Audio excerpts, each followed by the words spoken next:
Assalamualaikum warahmatullahi wabarakatuh. Selamat datang di kuliah farmasi rumah sakit bersama dengan saya, apoteker Desi Purnamasari. Pada pertemuan kali ini kita akan membahas bab berikutnya tentang farmasi rumah sakit, yaitu peran farmasi dalam keselamatan pasien. Mari kita mulai. Yang pertama, kita lihat dulu dasar hukum adanya keselamatan pasien di rumah sakit. Itu kita bisa melihat keselamatan pasien itu di Undang-Undang Nomor 4 Tahun 2009 tentang rumah sakit. Yang kedua, Undang-Undang Nomor 36 Tahun 2014 tentang tenaga kesehatan dan Peraturan Menteri Kesehatan Nomor 12 Tahun 2012 tentang akreditasi rumah sakit. Kemudian ada juga di Permenkes tahun nomor 72 tahun 2016 tentang standar pelayanan farmasi di rumah sakit. Lalu ada Permenkes nomor 11 tahun 2017 tentang keselamatan pasien. Kemudian ada standar akreditasi rumah sakit tahun 2018 edisi 1 bagian PKPO, SKP, dan PMKP. Ini buat teman-teman yang belum familiar dengan akreditasi rumah sakit. PKPO, SKP, dan PMKP itu adalah standar penilaian ya, standar penilaian saat akreditasi rumah sakit. Lalu ada juga dasar yang digunakan adalah dari Kementerian Kesehatan Republik Indonesia tahun 2019, yaitu tentang petunjuk teknis pelayanan kefarmasian di rumah sakit. Nah, standar dasar-dasar inilah yang kemudian bisa kita gunakan sebagai acuan dalam melihat atau melaksanakan keselamatan pasien, terutama yang berhubungan dengan kefarmasian.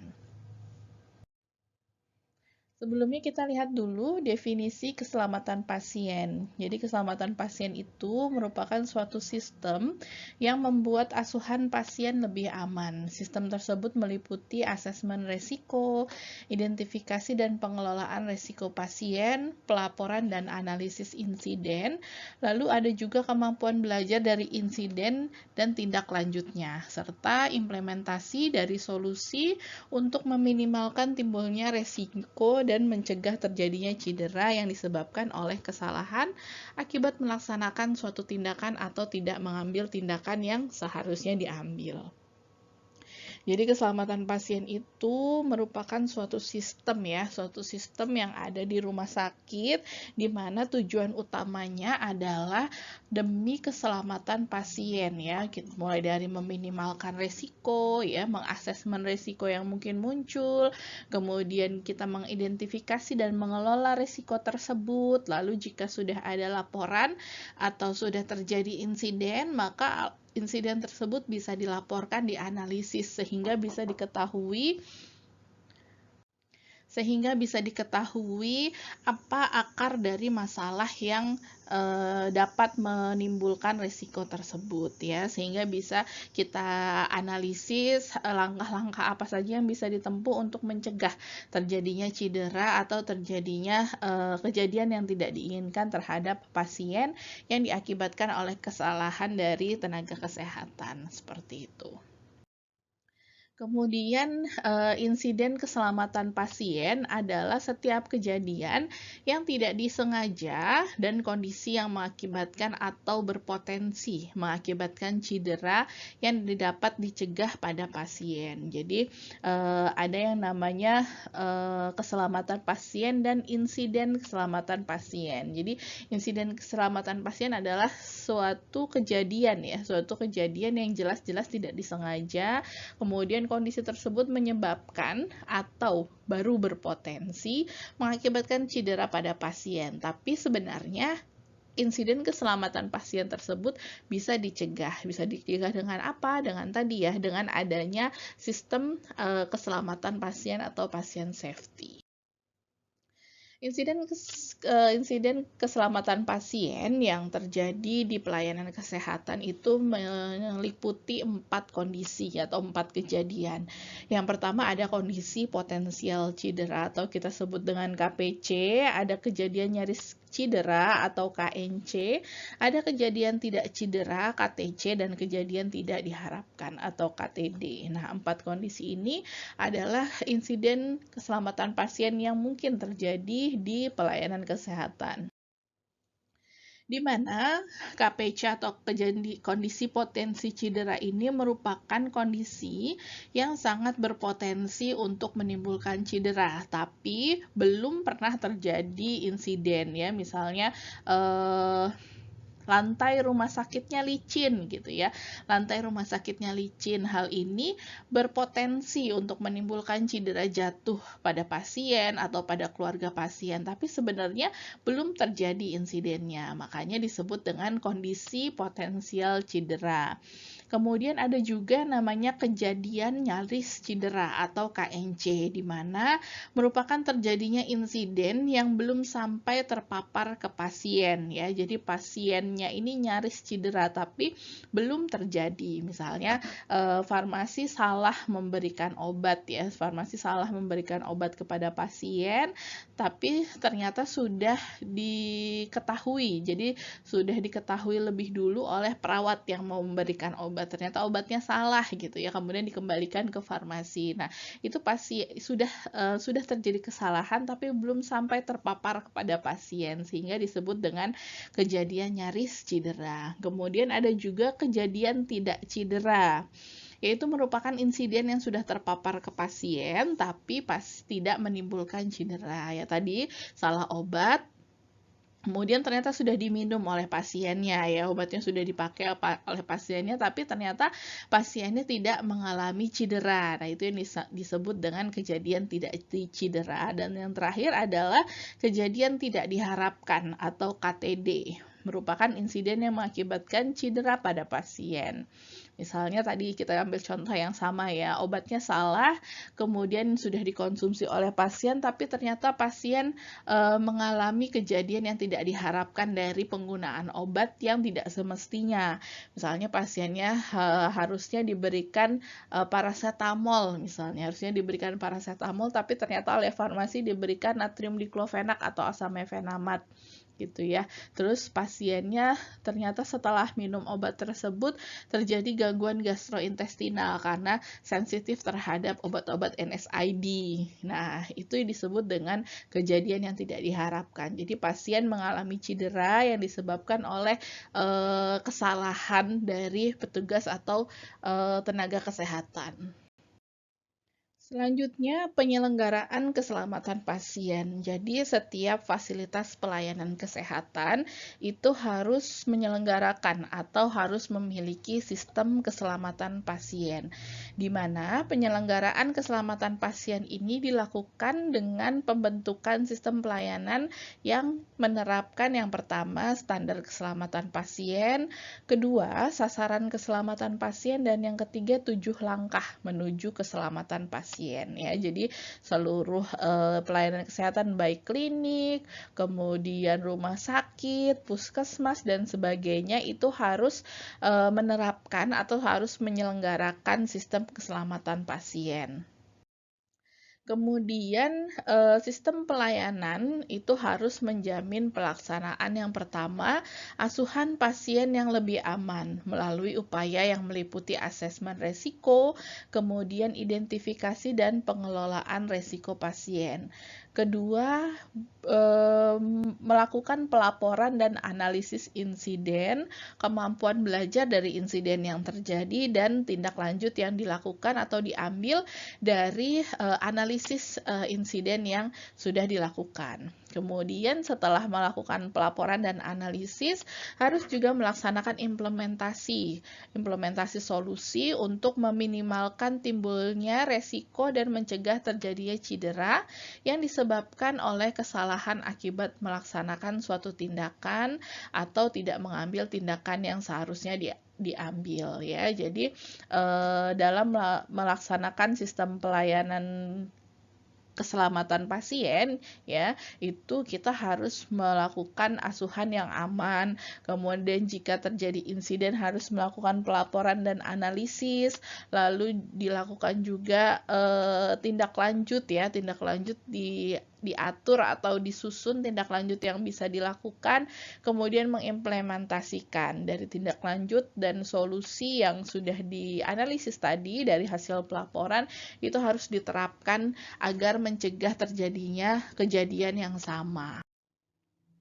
Kemudian standar keselamatan pasien meliputi hak pasien, kemudian pendidikan bagi pasien dan keluarga, lalu keselamatan pasien dan kesinambungan pelayanan, kemudian penggunaan metode peningkatan kinerja untuk melakukan evaluasi dan peningkatan keselamatan pasien dapat juga meliputi peran kepemimpinan dan meningkatkan keselamatan pasien. Kemudian harus juga meliputi pendidikan bagi staf tentang keselamatan pasien dan komunikasi merupakan kunci bagi staf untuk mencapai keselamatan pasien. Lalu sasaran keselamatan pasien itu meliputi tercapainya hal-hal berikut ini. Yang pertama, mengidentifikasi pasien dengan benar ya. Jadi sasaran keselamatan pasien itu kita mengidentifikasi pasien dengan benar untuk mencegah terjadinya kesalahan pemberian obat atau kesalahan pemberian tindakan dan terapi. Kemudian meningkatkan komunikasi yang efektif ya. Kita memberikan komunikasi yang efektif kepada pasien, baik kepada pasien atau kepada tenaga kesehatan yang lain yang mengelola keselamatan pasien di fasilitas pelayanan farmasi atau fasilitas pelayanan kesehatan.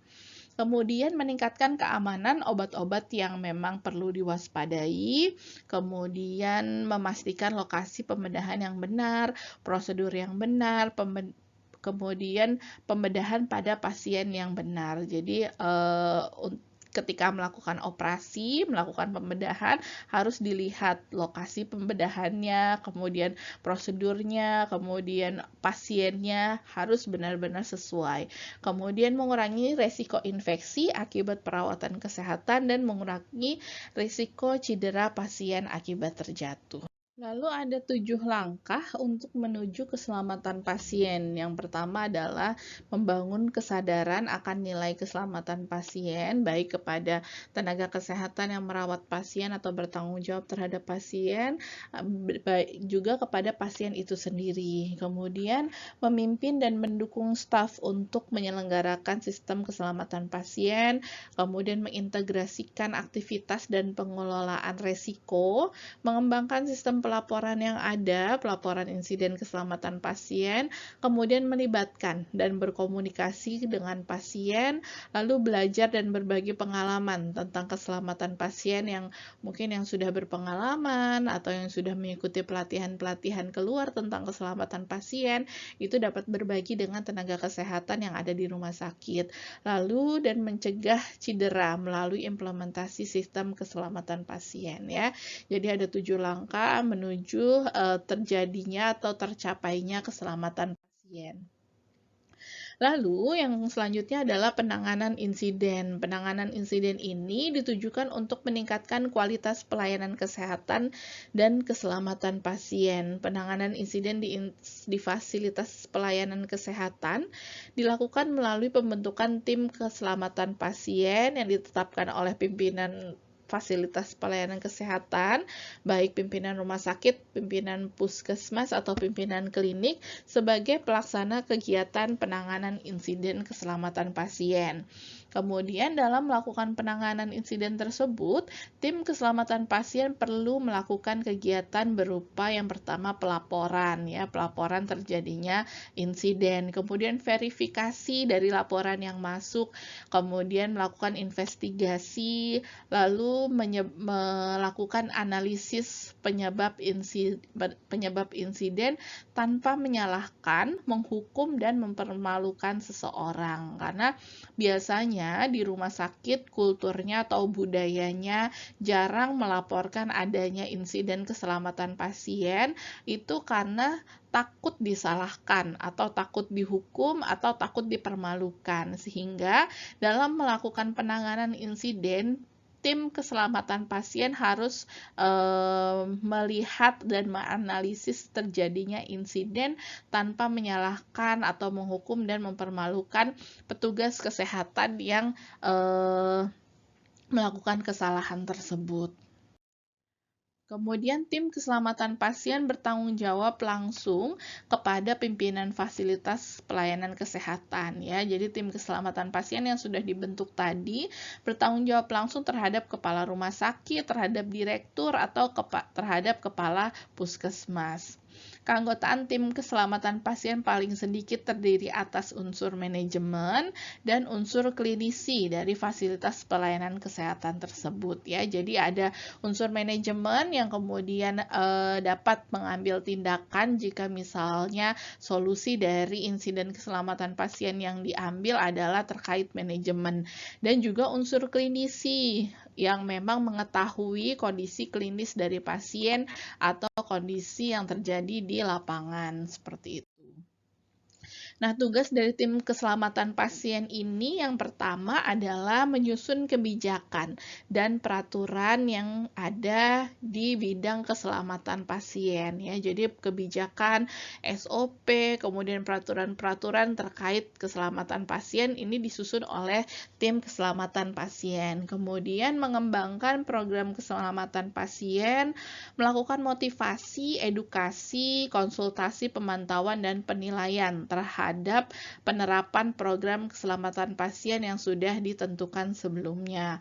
Kemudian melakukan pelatihan-pelatihan terkait keselamatan pasien, dan yang terakhir melakukan pencatatan, kemudian pelaporan insiden, analisis insiden, termasuk melakukan RCA. RCA itu root cause analysis atau analisis akar masalah ya. Jadi tim keselamatan pasien ini dapat melakukan analisis apa sih akar masalah hingga terjadinya sebuah insiden keselamatan pasien seperti itu.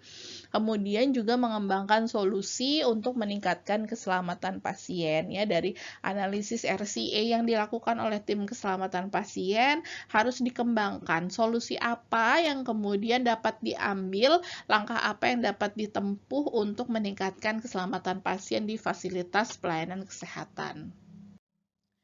Lalu tugas tim keselamatan pasien juga memberikan masukan dan pertimbangan kepada pimpinan dalam rangka pengambilan kebijakan terkait keselamatan pasien ya. Jadi yang akan dimintai saran, yang akan dimintai masukan oleh pimpinan rumah sakit atau pimpinan klinik dalam hal keselamatan pasien adalah tim keselamatan pasien, sehingga perlu disiapkan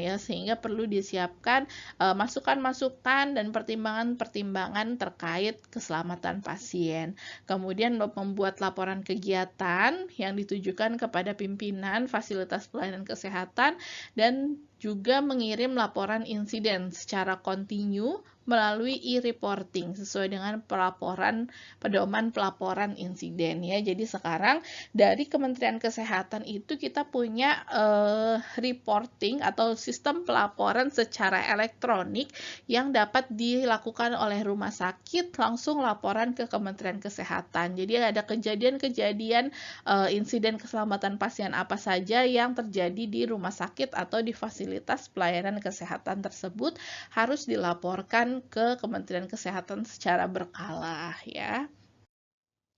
Nah, pelaporan-pelaporan ini apa saja pelaporannya? Yang pertama, setiap insiden harus dilaporkan secara internal kepada tim keselamatan pasien dalam kurun waktu paling lambat 2 kali 24 jam dengan menggunakan format laporan sebagaimana tercantum pada formulir ya. Jadi nanti tim keselamatan pasien itu juga perlu menyusun seperti apa sih formulir format pelaporan insiden ya. Yang jika terjadi insiden itu paling tidak sudah dilaporkan dalam jangka waktu 2 kali 24 jam ya, atau 2 hari setelah insiden tersebut ditemukan. Kemudian laporan tersebut diverifikasi oleh tim keselamatan pasien untuk memastikan kebenaran adanya insiden ya. Jadi tidak langsung diterima laporannya, tapi perlu diidentifikasi atau diverifikasi apakah benar terjadinya adanya insiden. Lalu setelah melakukan verifikasi, tim keselamatan pasien melakukan investigasi bisa dalam bentuk wawancara atau pemeriksaan dokumen.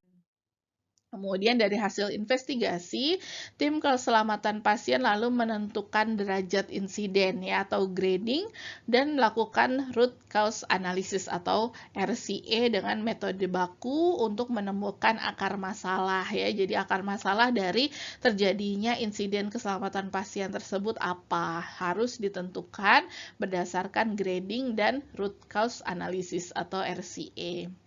Kemudian, tim keselamatan pasien harus memberikan rekomendasi terkait keselamatan pasien kepada pimpinan fasilitas pelayanan kesehatan berdasarkan hasil RCA yang sudah dilakukan ya. Jadi RCA tadi akan menemukan akar masalah, kemudian tim keselamatan pasien akan membuat rekomendasi ya, akan membuat rekomendasi apa saja hal-hal atau apa saja langkah-langkah yang bisa ditempuh untuk mencegah atau menghindari terjadinya insiden yang sama. Nah, hal tersebut kemudian dilaporkan atau diusulkan oleh tim keselamatan pasien kepada pimpinan fasilitas kesehatan. Kemudian, ketentuan lebih lanjut mengenai RCA dapat diatur dalam pedoman yang disusun oleh Komite Nasional Keselamatan Pasien ya. Jadi, ada KNKP atau Komite Nasional Keselamatan Pasien di mana dalam pedoman-pedoman yang disusun oleh komite tersebut banyak membahas ya atau banyak memuat tentang ketentuan-ketentuan lebih lanjut tentang RCA. Nanti kalau teman-teman mahasiswa penasaran dan masih ingin menggali lebih dalam tentang keselamatan pasien dan sistem keselamatan pasien ini bisa kemudian mencari ya pedoman-pedoman yang sudah disusun oleh KNKP. Kemudian tadi di depan sudah saya singgung sedikit ya, bahwa standar keselamatan pasien itu ada 6 ya, ada 6 sasaran keselamatan pasien. Nah, di mana yang paling relevan atau yang paling terkait dengan kegiatan kita di farmasi adalah SKP atau sasaran ketiga, yaitu meningkatkan keamanan obat-obatan yang harus diwaspadai. Nah, di sini kita fokusnya untuk farmasi adalah di sasaran ketiga. Jadi, obat-obatan yang perlu diwaspadai atau high alert medication adalah obat yang presentasinya tinggi dalam menyebabkan terjadinya kesalahan atau terjadinya sentinel ya atau kejadian tidak diharapkan yang menyebabkan cedera tadi. Nah, obat-obat yang berisiko tinggi menyebabkan dampak yang tidak diinginkan atau adverse outcome. Demikian pula obat-obatan yang tampak mirip, ucapan mirip ya, norum atau lasa ya. Jadi obat-obat yang termasuk ke dalam harus diwaspadai itu termasuk ke dalam high alert medication. Jadi termasuk obat-obat yang sering terjadi kesalahan atau terjadi error atau obat-obat yang jika terjadi kesalahan itu akan menyebabkan terjadinya kejadian sentinel atau kejadian cacat dan cedera. Atau obat-obatan yang ucapannya mirip, kemudian rupanya juga mirip ya, norum. Nama obat, rupa, dan ucapan mirip. Atau kita biasa kenal juga dengan LASA, look alike, sound alike. Nah, obat-obatan yang termasuk ke dalam high alert medication ini bisa harus diwaspadai penggunaannya ya. Jadi obat LASA, kemudian obat high concentrat atau konsentrasi tinggi yang penggunaannya harus diencerkan, kemudian obat-obat sitostatika atau obat-obat untuk kanker itu termasuk ke dalam obat-obat high alert medication yang penggunaannya harus diatur, yang penggunaannya harus kita waspadai agar tetap aman saat digunakan oleh pasien. Daftar obat-obatan yang sangat perlu diwaspadai ini tersedia, sudah disusun oleh standarnya oleh WHO, misalnya kalium atau potasium klorida, KCl ya, KCl, juga kalium fosfat, kemudian natrium atau sodium klorida yang lebih pekat dari 0,9% dan magnesium sulfat yang sama dengan 50% atau lebih pekat ya. Jadi obat-obatan yang termasuk high alert itu dari WHO, misalnya KCL yang lebih pekat dari 2 mili ekuivalen atau lebih pekat, kemudian KCL yang lebih pekat dari 3 milimol, atau NaCl yang lebih pekat dari 0,9%. Bisa juga magnesium sulfat yang lebih pekat dari 50%. Kemudian cara yang paling efektif untuk mengurangi dan mengeliminasi kejadian tidak diharapkan adalah dengan mengembangkan proses pengelolaan obat-obat yang perlu diwaspadai, termasuk memindahkan elektrolit konsentrat pekat dari unit pelayanan pasien ke farmasi ya. Jadi menghindari adanya penyimpanan obat-obat elektrolit pekat di unit pelayanan atau di ruang perawatan ya, sehingga bisa diawasi dengan penuh oleh petugas farmasi. Kemudian kebijakan dan prosedur juga mengidentifikasi area mana yang membutuhkan elektrolit konsentrat secara klinis sebagaimana ditetapkan oleh petunjuk dan praktek yang profesional, seperti di IGD atau kamar operasi yang memang untuk obat-obat konsentrat pekat perlu disediakan karena butuh dengan cepat ya, namanya juga IGD dan kamar operasi, serta menetapkan cara pembelian label yang jelas serta bagaimana penyimpanan di area tersebut sedemikian rupa sehingga membatasi akses untuk mencegah pemberian yang tidak disengaja atau kurang hati-hati ya. Jadi kalaupun memang harus diletakkan di IGD atau di kamar operasi untuk kebutuhan emergensi, maka perlu ditetapkan bagaimana labelingnya, bagaimana pemberian labelnya, kemudian bagaimana juga aksesnya, bagaimana SOP penggunaannya untuk mencegah agar tidak terjadi kejadian yang tidak diharapkan seperti salah ngambil atau tidak sengaja menumpahkan dan sebagainya. Kegiatan yang dapat dilaksanakan dalam melaksanakan pemantauan obat yang perlu diwaspadai adalah yang pertama, kebijakan atau prosedur yang dikembangkan agar memuat proses identifikasi, lokasi, pemberian label, dan penyimpanan obat-obat yang perlu diwaspadai. Lalu juga kebijakan dan prosedur tersebut perlu diimplementasikan dalam kegiatan sehari-hari.